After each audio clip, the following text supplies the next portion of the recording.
আমি আপনারা মাফ করে দিচ্ছি। আমার কি আপনাকে মাফ করা সম্ভব? আমি তবে কম দেখি আমি গেছে একটা কাজ করতে আমার কাজ কেউ করে দেয় না, তারপর আমি মেম্বার একটা কাজ করেছি 7,000 টাকা দিয়ে। 10,200 টাকা আমি পুরো দিচ্ছি, হাই হয়ে গেছে গা। মনোহরদী উপজেলার জাকির হোসেনের মেয়ে কাজেবান জন্ম থেকেই বাক প্রতিবন্ধী, বয়স মাত্র 18। জীবনের প্রতিকূলতার সঙ্গে লড়াই করেই বড় হচ্ছে কাজেবানরা।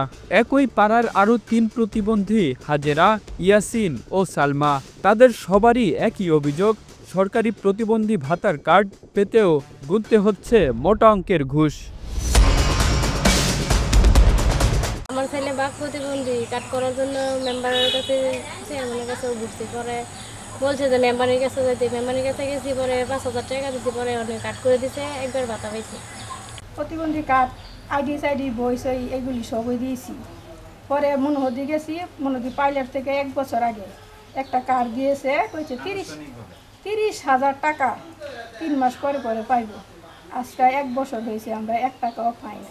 স্যার, আমার মেয়ে সালমা প্রতিবন্ধী কাট করছি, আবুল হোসেনরা 5,000 টাকা দিছি এই কাট করার লাগে। এদেশে প্রতিবন্ধী শব্দের সঙ্গে জড়িয়ে আছে জীবনের হাজারো ব্যঞ্জনা, না পাওয়ার যন্ত্রণা যেন প্রতিটি পদেই।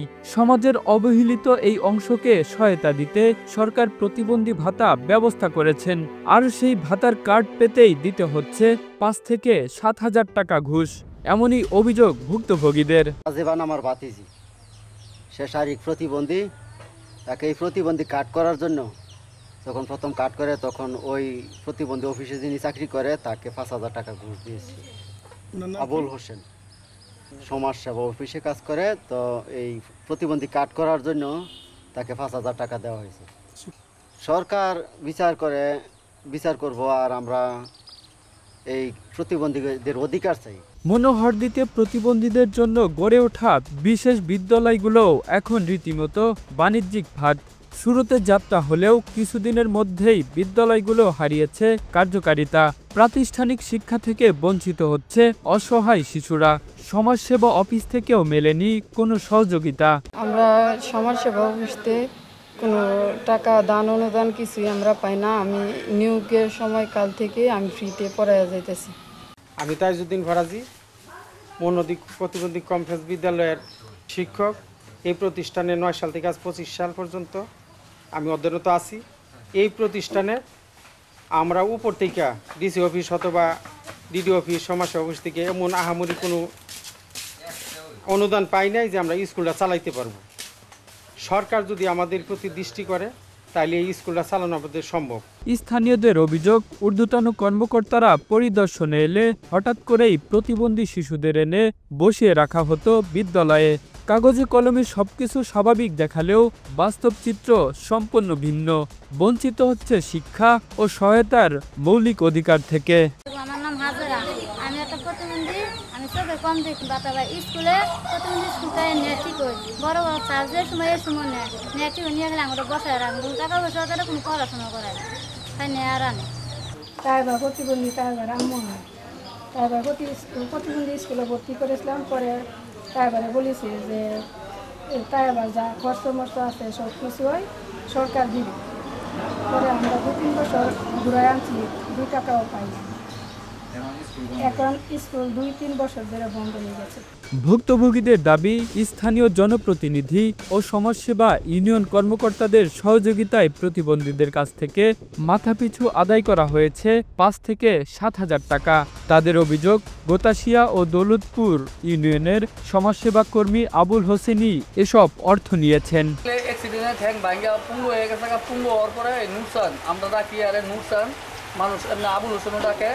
সে আমার ছেলেতে 2,000 টাকা নিয়ে একটা প্রতিবন্ধী কাজ করছে এই সমাজ কল্যাণে। করার পরে হ্যাঁ সমাজ কল্যাণে এই যে 2,000 একটা কাজ করছে, কাজ করার পরে এই আমার অ্যাকাউন্টে 10,200 টাকা আছে। হ্যাঁ আমার বাড়িতে ফোন করে নিয়ে এই 10,200 টাকা আমি উড়াই দিছি, হ্যাঁ লয়ে গেছে গা।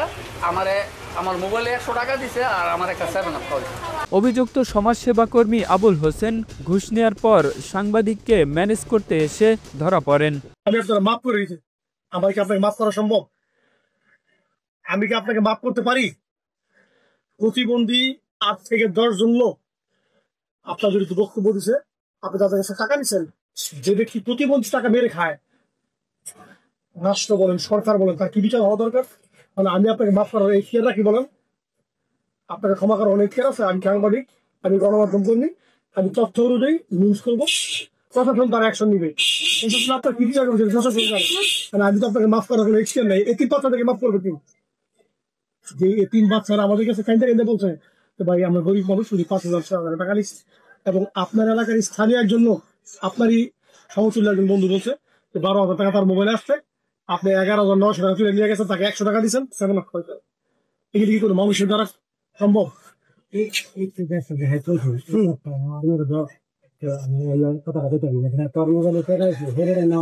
আচ্ছা সিস্টেম আছে,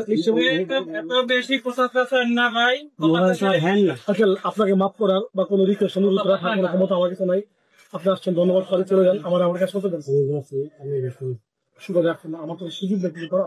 হাতে থাকা ভিডিওই প্রমাণ করে কিভাবে ভাতার কার্ডের বিনিময়ে সাধারণ মানুষের কাছ থেকে টাকা তুলতেন তিনি। আমাদের প্রতিবন্ধী স্কুলে, যেটা ওখানে হয়তো বা ওখানে কিছু লোক প্রতিবন্ধী ভাতা পেতে পারে, আমাদের উপজেলা সমাজসেবা কার্যালয় বা সমাজসেবা বিভাগ থেকে প্রতিবন্ধী ভাতার জন্য সম্পূর্ণ বিনামূল্যে এই ভাতাটা প্রদান করা হয়।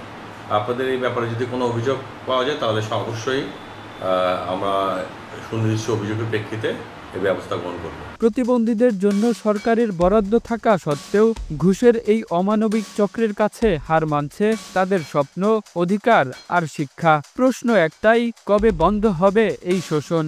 আদৌ কি তারা পাবে তাদের ন্যায্য অধিকার? এমনই প্রত্যাশা স্থানীয় সচেতন মানুষ ও ভুক্তভোগী পরিবারদের। Kamrul Islam, Asian television.